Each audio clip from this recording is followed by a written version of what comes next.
Hey guys, welcome to another super secret beer reviews. Another gem that I pulled out of the basement. I've had this down there for quite a while. The 2009 Goose Island Bourbon County Brand Stout. 13% ABV. I don't remember how I got this one. I think Jay gave this to me, so thanks, Jay.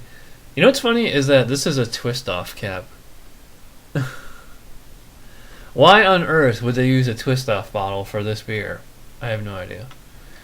Not my first time having this beer. I think in 2009, in the summer of 2009, or was it 2010? I had to look it up. I had the 2008 vintage, and I think that was actually the last time I've had actual Goose Island, like regular. I had the coffee one. That was the last episode of Chad's Beer Reviews. I never got to try the vanilla or the rare. Maybe I'll get to try those someday. I mean, like on my bucket list, but like nothing I'm gonna like go out of my way to get. So anyways, poured it into the dollar store snifter here since I knew it wasn't gonna make a head. I mean, it had like just the finest coating and it just sizzled away like a soda. So yeah, opaque black, super black stout. I mean, it looks very dark when I was pouring it.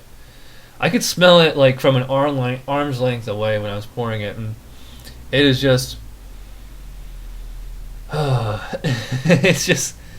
it's all like, it's not like black licorice. It's almost like if you took black licorice and like concentrated it down to a syrup flavoring. It's like that. It's just like smells like so sweet. But I mean, it's, yeah, it's the bourbon's in there too for sure. Like has a nice kind of sweet, kind of whiskey, bourbony kind of note to it. I mean, I don't think anything woody about it. I mean, it's barrel aged, so, but I really no wood on here as far as. I mean, it smells great. It smells like liquid candy. So, let's give this a try. Cheers.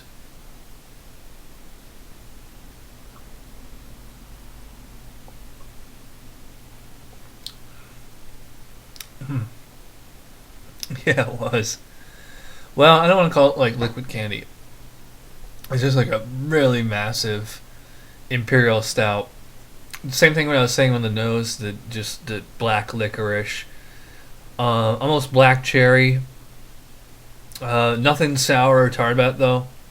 Very rich, but it finishes actually pretty clean. And then, even though this bottle, I mean, you figure it's what, about 4 years old now. I think this comes out in the spring.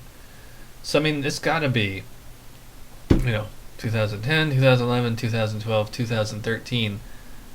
At least 4 years old at this point, and it's still lots of heat in the throat.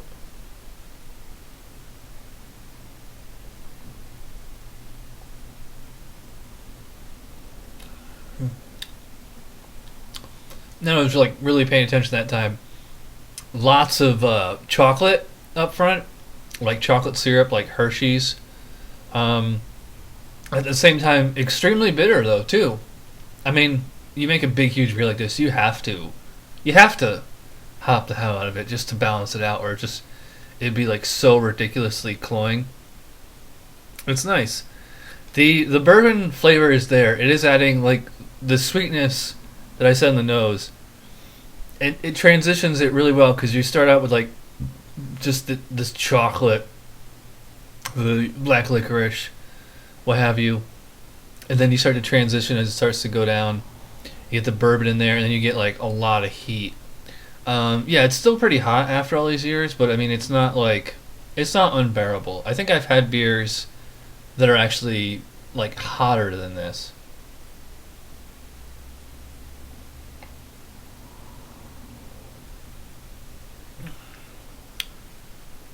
Feels very thick in the mouth. It feels like it's almost like sticking to my teeth. You know, it's weird because like it feels thick, but like I would not call this like a sticky, syrupy beer. There's plenty of like, I'm not gonna start naming them, but like even like big, huge imperial IPAs, they just like feel sticky in the mouth. Like you feel like your tongue would stick to the top of your mouth, like honey or maple syrup. It's weird because like this feels, I mean, it's remarkably thick for a beer, and I mean it should be considering it's 13% ABV. and probably just ridiculous amount of malt that it's brewed with. Um, but yeah, but then like it finishes clean, like that alcohol. You get the warmth on there. You get like just like kind of like a kind of drying sensation, almost like rubbing alcohol. And it's like it's a little bit dry in the aftertaste, but nothing cloying, nothing sickly sweet.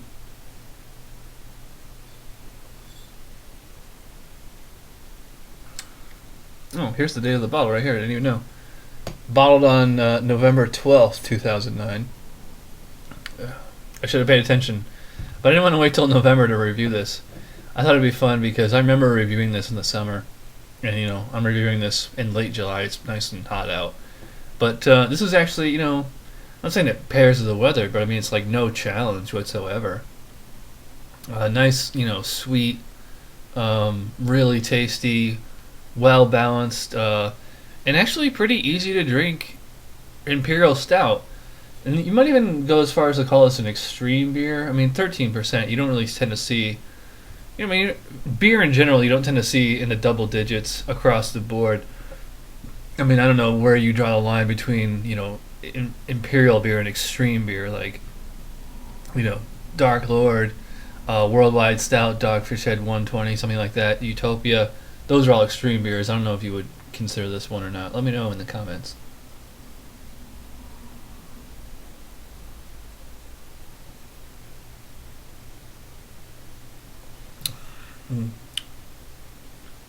Yeah. Beers like this make me want to become a bourbon and a whiskey drinker because I really appreciate that flavor.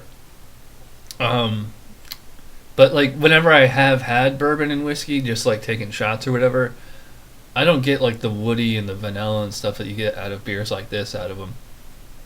I guess there is a little bit of vanilla or like hint of rum kind of in there almost. But yeah, wow. I mean, I like this beer a lot better now than I did whenever I first reviewed it. I think I might even like this one better than the coffee stout.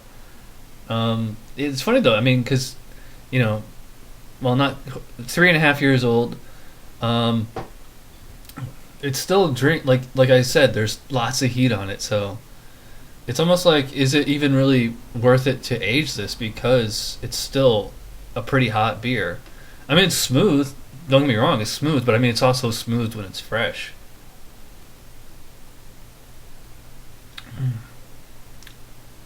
Yeah, it's really good. I like it. So I will give a full 10 out of 10 to the 2009 Goose Island Bourbon County Stout. I have a 2010 down in the basement too, so we'll get to that someday. I don't know. I'll have to check. I'll check the bottle on it. If it was bottled in November, maybe I'll save that for this Thanksgiving or something. So. Anyways, that does it. Another episode of Chad's super secret beer reviews. Thanks for watching. I will see you whenever. Cheers.